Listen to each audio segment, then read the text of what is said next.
Hola a todos, bienvenidos nuevamente. Esto es Crónicas desde la UCI para la UCI. Un podcast que nace de la necesidad de hacernos buenas preguntas frente al paciente crítico. Aquí buscamos ir un paso más allá de la receta de cocina, analizando el fundamento fisiológico de nuestras decisiones, porque entender a fondo es lo que debemos hacer, es la forma de cuidar a nuestros pacientes.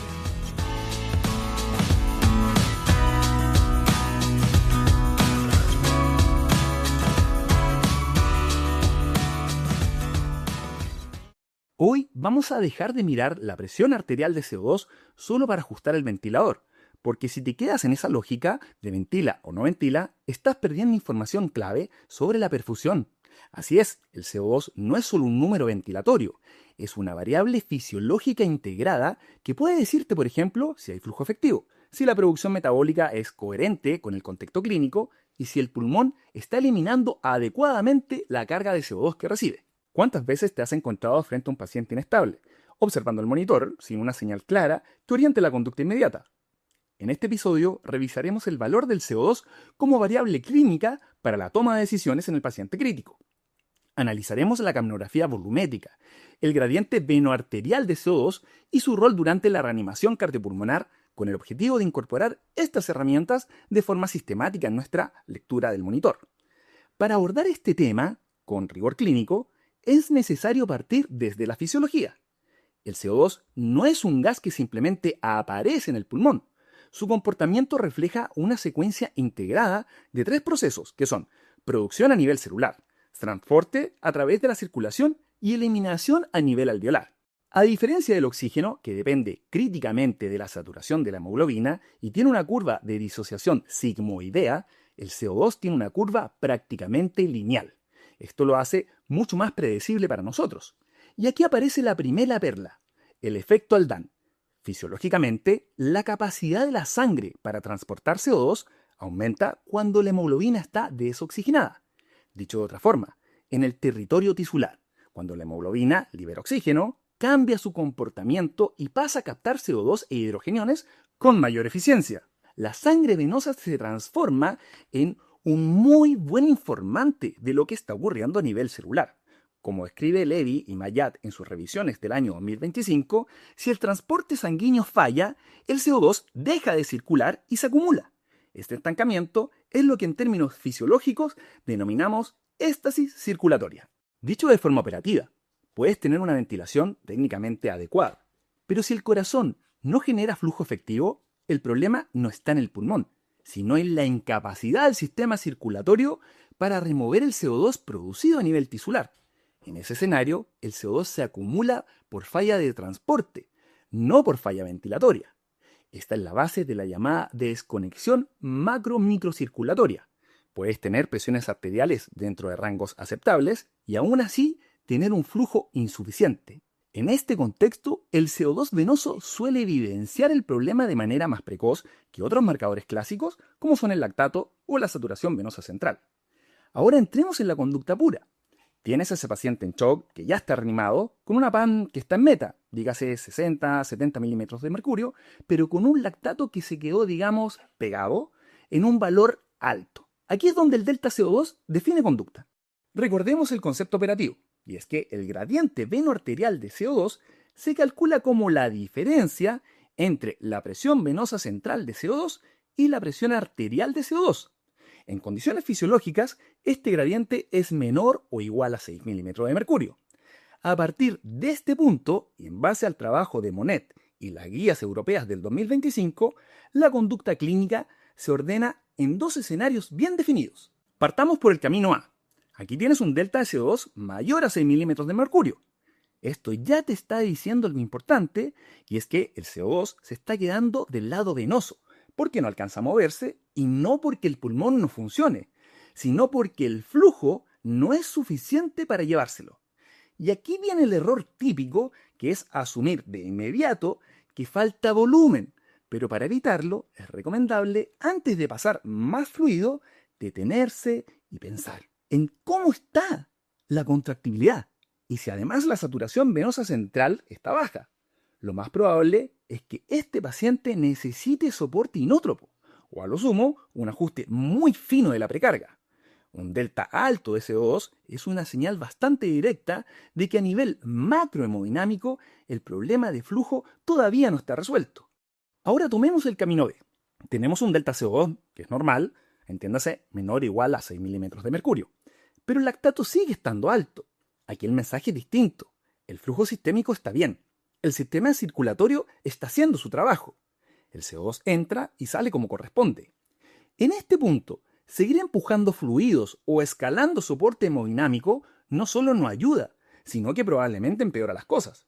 El problema acá no es macrovascular, es microcirculatorio o metabólico.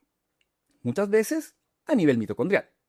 Y aquí una herramienta simple vuelve a cobrar valor, que es el tiempo de llenado capilar.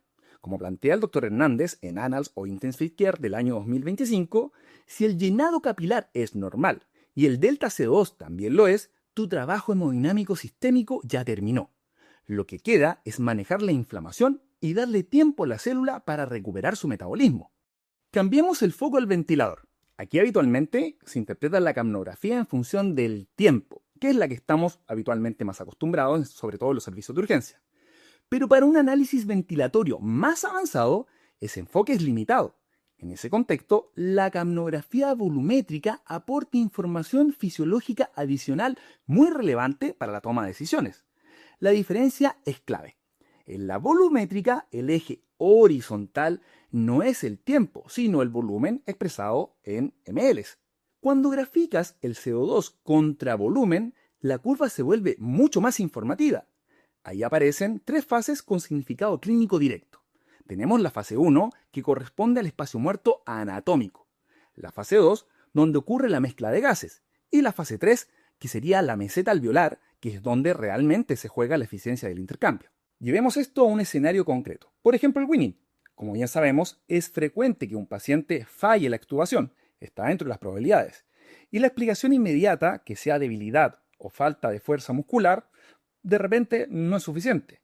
Sin embargo, cuando se analiza la capnografía volumétrica y se observa un espacio muerto fisiológico, conocido como PDBT, por sobre 60%, por poner un número, la interpretación cambia. Para ponerlos en contexto, en un individuo sano, el PDBT oscila entre un 25 a un 30%. Es decir, la mayor parte del aire que movemos llega efectivamente a la membrana alveolo-capilar. Pero cuando ese valor se eleva y cruza el umbral, la interpretación clínica cambia radicalmente. Entonces el problema no es fuerza, es eficiencia. Aclarando la idea, para eliminar la misma cantidad de CO2, ese paciente necesita ventilar un volumen minuto significativamente mayor.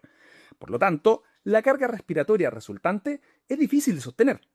Aquí la conducta no es extubar aún, ya que considerando esto, dicho anteriormente, es recomendable optimizar el balance hídrico, identificar y corregir atelectasias y sobre todo mejorar la relación ventilación-perfusión. Cuando el espacio muerto fisiológico desciende, idealmente por debajo del 45%, la carga de trabajo respiratorio disminuye y la extubación se vuelve fisiológicamente sostenible. Sigamos con el ventilador. Una pregunta que aparece todo el tiempo es si el PIP que dejaste es realmente el adecuado. Y bueno, una forma práctica de abordarlo es mirar qué pasa con el espacio muerto en la capnografía volumétrica. Si al subir el PIB el espacio muerto disminuye, el mensaje es bastante claro. Estás reclutando alvéolos y mejorando la relación ventilación-perfusión. El sistema se vuelve más eficiente para eliminar el CO2. En cambio, si al aumentar el PIB el espacio muerto crece, conviene detenerse. En ese punto no estás reclutando, estás sobredistendiendo.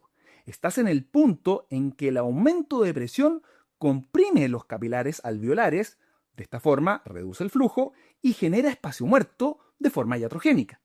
Ahí la conducta es retroceder y bajar el PIB hasta el nivel en que la eliminación de CO2 sea más eficiente.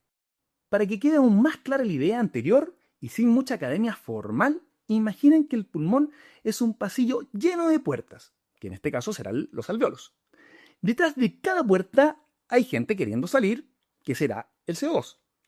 Si el PIB es bajo, muchas puertas están trabadas, la gente se queda encerrada y el sistema por lo tanto es ineficiente. Ahora, si el PIB es óptimo, En este caso, logras abrir las puertas que estaban trabadas y ahora la gente sale fácilmente. El espacio muerto baja porque el pasillo funciona a plena capacidad.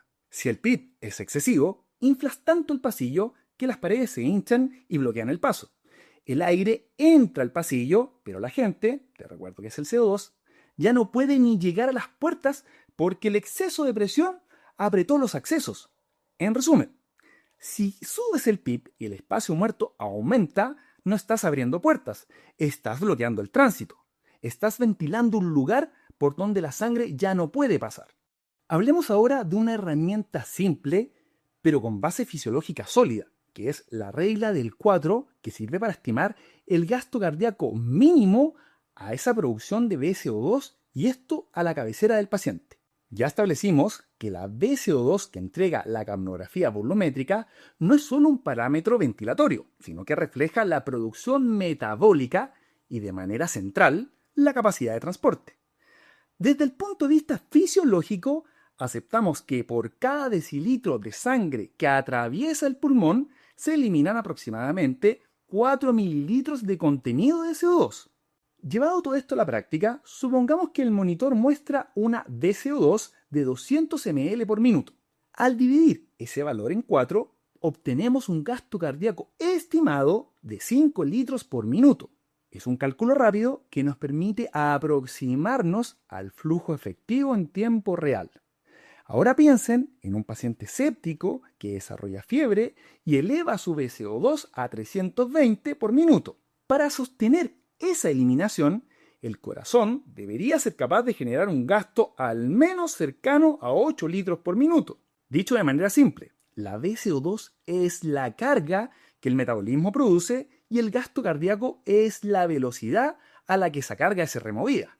Si la producción aumenta y el flujo no se incrementa en la misma magnitud, el CO2 se estanca.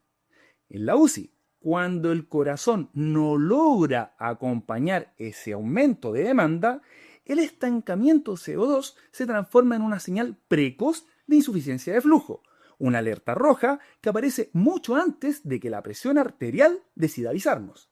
Pasemos ahora al paro cardiorrespiratorio. En este contexto, el CO2 es el único parámetro que entrega información útil en tiempo real sobre el flujo que estás generando con tus compresiones. Durante el paro, el end-tidal CO2, o sea, el CO2 que eliminas al expirar, no refleja ventilación, refleja gasto cardíaco efectivo. Y dentro de esa información entregada debemos destacar, primero, nos ayuda a vigilar y a monitorizar de manera continua la calidad del RCP. Si el end-tidal, este CO2 expirado como ya comenté, se mantiene por debajo de 10 milímetros de mercurio, el mensaje es que el flujo generado es insuficiente por tu masaje. La conducta es corregir lo que estás haciendo con las manos, ya sea cambiar de reanimador, ajustar la posición, mejorar la profundidad y la frecuencia de las compresiones. En general, valores por sobre 20 milímetros de mercurio indican que al menos parte del flujo está llegando a los órganos vitales. Segundo, ayuda a la detección precoz del retorno a la circulación espontánea. Si bien la práctica clásica es interrumpir las compresiones cada aproximadamente 2 a 3 minutos para ir a buscar pulso, con la consiguiente y no deseada pérdida de flujo cerebral, aquí el tidal suele adelantarse. Un aumento brusco y sostenido del valor, no sé, por ejemplo, pasar de cifras bajas a valores altos, pero de forma persistente, sugiere retorno a circulación espontánea. En ese momento, la conducta es detener las compresiones y confirmar pulso. Tal como lo oyes, el CO2 evita maniobras innecesarias cuando el corazón ya volvió a latir. Tercero, y esto es bastante interesante, nos da una orientación pronóstica. Si tras un periodo prolongado de maniobras de reanimación cardiopulmonar y de buena calidad, el end-tidal persiste bajo, entiéndase, tras 20 minutos de RCP de alta calidad, el end-tidal de CO2 persiste por debajo de 10 milímetros de mercurio, la interpretación fisiológica es que el flujo generado no está siendo suficiente para sostener el metabolismo celular efectivo.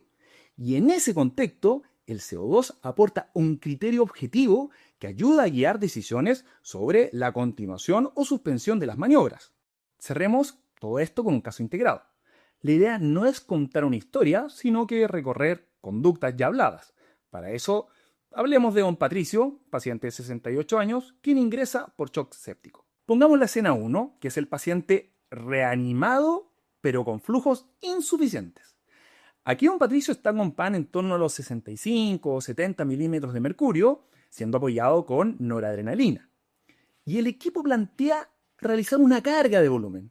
Pero tú antes de tomar esta conducta, solicitas gases venosos centrales y calculas la relación arteriovenosa de CO2, lo cual te da 10 milímetros de mercurio.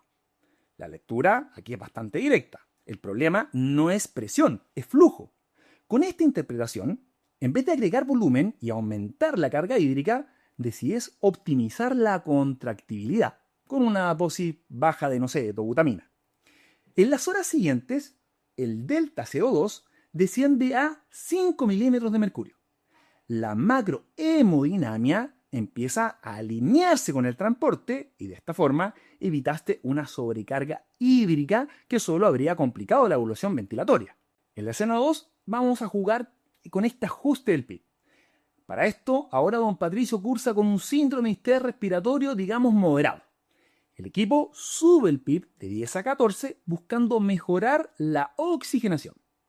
Efectivamente, la presión arterial de oxígeno sube discretamente, pero al revisar el capnógrafo, la capnografía volumétrica, el espacio muerto aumenta de un 45% a un 62%.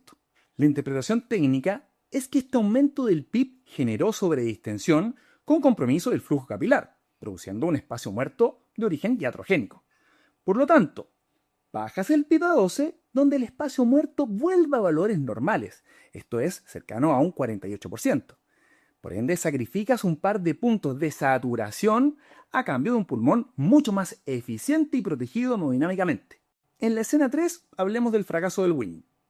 Don Patricio, tras 10 días de ventilación, cumple criterios clásicos de destete, de Winning. Pero en la prueba de ventilación espontánea se fatiga rápido. Alguien podría plantear que le falta fuerza muscular. Por lo tanto, decides medir el espacio muerto fisiológico y encuentras una relación BDBT del 58%. Ese valor indica una ineficiencia ventilatoria marcada. Solicitas una radiografía de tórax y confirmas que don Patricio está muy congestivo. Dado esto, vas en busca de un balance hídrico negativo por al menos 48 horas, por poner algún tiempo. Al recontrolar, el BDBT baja a un 38%, que es un valor mucho más fisiológico y sostenible. Lo logras actuar sin problemas. La conclusión es que el problema no era el músculo, era el pulmón húmedo generando una carga de trabajo inasumible. Para cerrar este episodio, quiero que mañana en tu pase de visita lleves este checklist mental de conductas. 1. Usa el delta CO2 como tu brújula de flujo. Si el paciente está en shock, no te conformes con la PAN. Si el delta es mayor a 6, busca cómo mejorar el gasto cardíaco, no solo cómo subir la presión. Activa la capnografía volumétrica en tu ventilador o en tu monitor. Dejemos de adivinar el espacio muerto. Si el DDBT es alto, busca la ineficiencia antes de culpar el músculo. 3. Aplica la regla del 4. Estima el gasto cardíaco ideal para una determinada BCO2. Anticípate al colapso metabólico antes de que el paciente se choquee. 4. Su utilidad en el paro cardiorrespiratorio. Aquí el capnógrafo es tu monitor de calidad. No aceptes masajes mediocres con un Tidal bajo 10 milímetros de mercurio. En UCI, muchas decisiones se aclaran cuando los datos se interpretan desde la fisiología. La capnografía y los gases venosos centrales no sustituyen el juicio clínico, pero ayudan a orientar la conducta cuando el escenario es complejo. Te recomiendo usarlo de manera sistemática. Antes de cerrar, gracias por llegar hasta acá y por el apoyo que ha tenido el podcast. El crecimiento en distintos países de Latinoamérica y en España ha sido realmente significativo y esto es gracias a ustedes. Quiero aprovechar de invitarlos a seguir al Dr. Luis el Intensivista, un gran amigo, en su canal en YouTube, donde publica de forma constante contenido clínico de muy buen nivel. También estén atentos a los cafés críticos que se irán desarrollando, que estamos trabajando en conjunto con distintos invitados en el mismo canal. Además, les recomiendo revisar y seguir el trabajo del Dr. Montevilla a través de UCI Notes, donde comparte información clínica, papers que están liberados y material docente de alta calidad, junto con infografías muy bien trabajadas en Instagram y Facebook. Les comento que en la descripción del canal está mi correo electrónico por si quieren contactarme. En la descripción de cada episodio pueden encontrar la bibliografía utilizada y recuerden que este podcast también está disponible en YouTube.